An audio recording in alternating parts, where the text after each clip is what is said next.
이 아침 주시는 하나님 말씀은 다니엘서 1장 3절에서 7절 말씀입니다.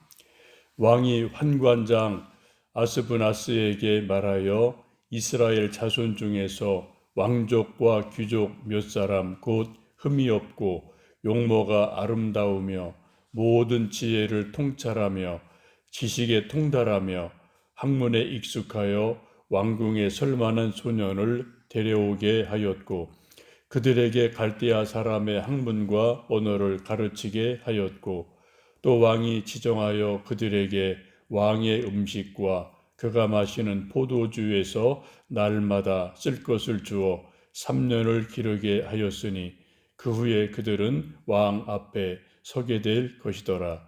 그들 가운데에는 유다 자손 곧 다니엘과 하나냐와 미사엘과 아사랴가 있었더니 환관장이 그들의 이름을 고쳐 다니엘은 벨드사살이라 하고 하나냐는 사드락이라 하고 미사엘은 메삭이라 하고 아사랴는 아벤드고라 하였더라. 아멘. 다니엘은 BC 605년 바벨론의 포로로 잡혀갑니다. 당시 바벨론은 급격하게 커가는 신흥 제국이었습니다. 주변의 여러 나라를 정복하게 되는데 또 동시에 이런저런 문제들이 생기게 됩니다. 정복한 나라들을 잘 다스려야 되는데 바벨론 사람들만으로는 정복한 나라를 잘 다스릴 수가 없습니다. 왜냐하면 언어가 다르고 문화가 다르고 종교가 다르기 때문에 그렇습니다. 그래서 포로 가운데서 젊고 지혜로운 청년들을 선발해서 특수 교육을 하게 됩니다. 이런 일은 예나 지금이나 마찬가지죠. 요즘도 우리가 미국과 또 협력할 여러 일들이 있게 되는데 그러면 미국 사람들만 어떤 국제 문제에 투입되는 것이 아니라 한국계 미국인들도 중요한 책임을 맡은 사람으로 사용되는 경우가 종종 있습니다. 오래전에 북한 핵 문제 때문에 북핵 6자 회담이라는 것이 오랜 동안 있었는데 이때 대표는 미국인이 장관이 되게 맡게 되지만 실무 책임자는 한국계 미국인이 쓰임 받은 일이 많습니다. 성김, 앤드류 김 이런 이름 들어보셨을 겁니다. 이런 분들이 핵심 참모로 이런 회담의 역할을 했지요. 왜냐하면은 이분들이 한국어를 알고 한국인의 심리도 알고 또 한국의 상황도 조금 더 잘할 수 있는 이점이 있기 때문에 이런 한국계 미국인들을 활용을 해서 여러 가지 중요한 협상들 하는 일을 볼 수가 있습니다. 바벨론 제국도 점령한 여러 나라들을 잘 통치하고 다스리려다 보니까 포로들 가운데서 교육을 시켜서 활용하려는 정책을 쓰게 됩니다. 바벨론 왕이 그 중에 이스라엘 민족 중에 몇몇 사람을 선발하게 되는데 몇 가지 선발 기준을 제시를 합니다. 3절에 보시면은 이스라엘 자손 중에서 귀족과 왕족 중에서 선발했다라고 말씀합니다. 한마디로 기품 있는 그런 사람들을 선발했다는 것이죠. 근데 이 말씀은 이사야 성경으로 돌아가면은 이사야 39장에 100여 년 전에 이사야가 예언한 것이 성취된 것임을 성경적으로 알게 됩니다. 히스기야 왕이 죽을 병이 걸렸을 때 벽을 향해 드러눕고 눈물을 흘리며 통곡하며 기도할 때 하나님이 히스기야 병을 기적적으로 살려주신 일이 있습니다. 이때 히스기야가 병이 났다라는 소문이 주변 나라에 쭉 퍼지자 그 중에 바벨론 왕이 축하 사절단을 보낸 일이 있습니다. 이것에 너무 감동한 히스기야가 약간 오버를 하죠. 그래서 바벨론 사절단에게 자기 나라의 국고 창고, 무기고 창고를 다 열어 보여주면서 자랑을 하는 일이 여러분 기억나실 겁니다. 이 소식을 들은 이사야 선지자가 히스기야 왕을 찾아와서 책망하면서 예언한 말씀이 이사야 39장에 있습니다. 이런 내용입니다. 보라, 날이 이르리니 내 집에 있는 모든 소유와 내 조상들이 오늘까지 쌓아둔 것이 모두 바벨론으로 옮긴 바 되고 남을 것이 없으리라. 여호와의 말이니라. 또 내게서 태어날 자손 중에서 몇이 사로잡혀 바벨론 왕궁의 환관이 되리라 하셨나이다. 라는 예언을 이사야가 하게 됩니다. 이 예언을 하고 나서 약 100년의 세월이 지나고 나서 이 다니엘이 포로로 잡혀가는 일이 일어나게 돼요. 참 묘하죠? 예언과 성취. 그리고 우리가 하나님을 믿고 인생을 살아갈 때도 뭐 자랑할 일, 기쁜 일이 있지만 약간은 절제하는 것도 필요하지 않나 생각이 됩니다. 4절에 보시면은 왕궁에 설 만한 소년을 선택했습니다. 나이 많은 아저씨를 선택하지 않았어요. 10대 중반, 우리나라식으로 말하면 중고등 학생 정도의 그 청소년들을 선발하게 됩니다. 왜냐하면은 3년간 집중 교육을 해서 앞으로 또 활용을 해야 되니까 나이 많은 사람들은 학습 습득력이 아무래도 좀 어려울 수가 있죠.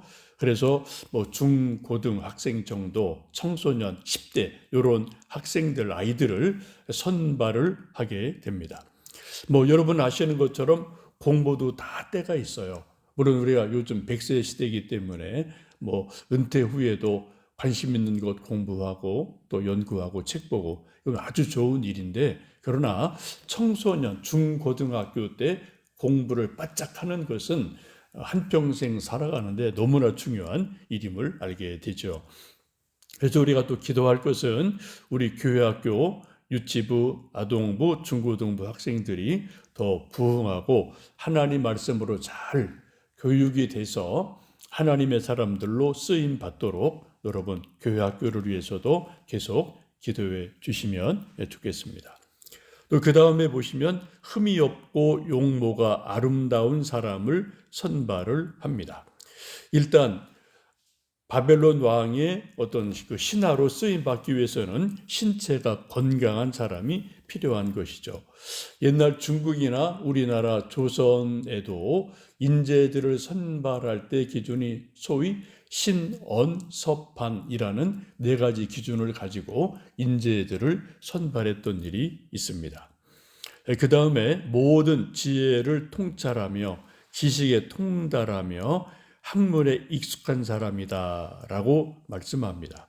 기본적으로 지식, 지혜가 있어서 합숙 능력이 있는 사람, 이런 사람들을 선발하게 됩니다.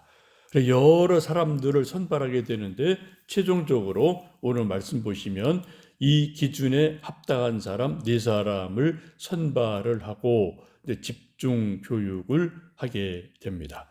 왜냐하면 바벨론 왕 앞에서 앞으로 세워지고 또 바벨론 왕을 보좌해서 여러 가지 돕기 위해서 여러 청소년들이 선발되어 집중 교육을 하게 됩니다. 아무리 바벨론 제국의 왕이라도 이 세상의 모든 것을 다 알 수는 없고요. 혼자서 다 할 수는 없어요. 왕이라도. 지금도 마찬가지죠. 어느 누구도 혼자서 이 세상 일을 다 알 수도 없고 할 수도 없습니다. 그래서 이 포로로 잡혀온 여러 포로들 가운데서 언어, 문화, 역사, 종교 이런 걸 더 잘하는 그 현지 포로들을 선발을 해서 이제 왕의 신하로 교육하고 준비하는 일을 본문 말씀에서 보게 됩니다.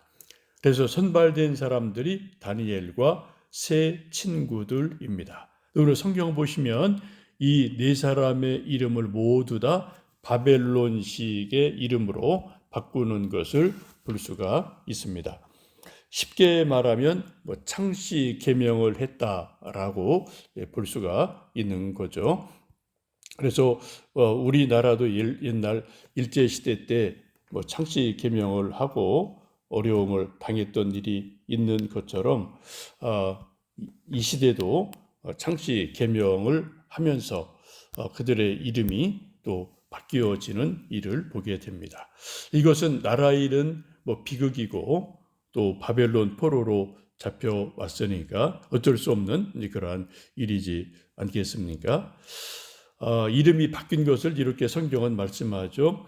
다니엘의 뜻은 하나님이 나의 재판장이시다라는 뜻인데 이제 벨드사살로 이름이 바뀌는데 그 뜻은 신이 그의 생명을 보호하리라라는 뜻입니다.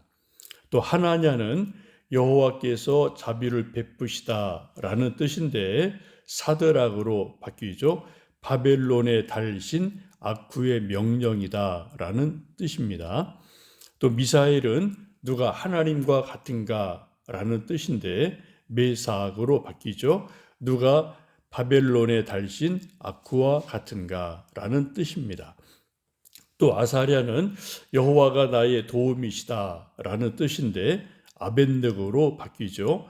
바벨론의 신인 나부의 종이다라는 뜻으로 다 현지식의 이름으로 창씨 계명을 하는 일이 일어납니다.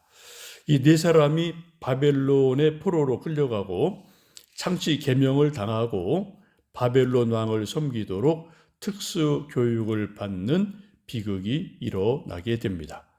그런데 우리가 다니엘서 전체를 쭉 읽어보시면 우리가 알 수 있는 것은 하나님은 놀라운 섭리 가운데서도 이런 비극 가운데서도 이 다니엘과 세 친구를 바벨론의 심장부로 보내서 현지에서 교육을 받게 하고 나중에 총리로 관리로 쓰시면서 하나님이 하실 일을 예비하시는 놀라운 하나님의 손길을 우리가 다니엘서에서 볼 수가 있게 됩니다. 혹시 우리도 인생을 살다 보면은 까닭을 모를 환난, 고난 이런 일을 당할 때가 가끔 있는데 우리가 그런 상황만 보며 낙심하지 말고 우리가 그 뒤에서 큰 그림을 그리시는 하나님, 또 섭리하시고 또 다른 일을 예비하시는 하나님을 우리가 정말 믿는다면 아무리 오늘이 힘들고 어려워도 낙심하지 않고 주저하지 않고 혹 이 환난과 어려움 속에서도 하나님이 무엇을 준비하시지 않는가 또 무언가 계획하시지 않는가라고 우리가 믿음의 눈으로 하나님을 바라본다면 다니엘을 쓰신 하나님께서도 오늘날 우리와 우리 가정과 우리 교회, 나라를 또 하나님의 선한 뜻을 위해서 사용하실 줄로 믿습니다. 날씨가 갑자기 쌀쌀해졌는데요. 여러분 건강 조심하시고 또 다니엘서 같이 쭉 읽고 묵상하시고 기도하시면서 우리 하나님이 하실 일을 기대하며 믿음으로 하루하루 승리하시는 우리 청주영광교회 모든 성도님들 되시기를 주님의 이름으로 축복합니다. 살아계신 아버지 하나님, 날씨가 갑자기 추워졌습니다. 우리 연로하신 부모님들 환절기에 건강 지켜 주시고 하나님의 크신 은혜와 능력으로 천국 소망으로 살아갈 수 있도록 은혜를 내려 주옵소서. 하나님, 우리는 민족과 나라와 더불어 한평생 살아갑니다.